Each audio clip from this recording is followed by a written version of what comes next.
Hallo Danny. Na een lange stilte laten wij nu onze stem.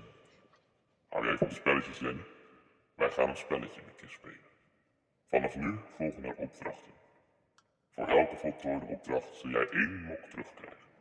Het is belangrijk dat je serieus meespeelt. Dus ik zou je best maken. Het lijkt ons vervelend als er iets met je mokken gebeurt.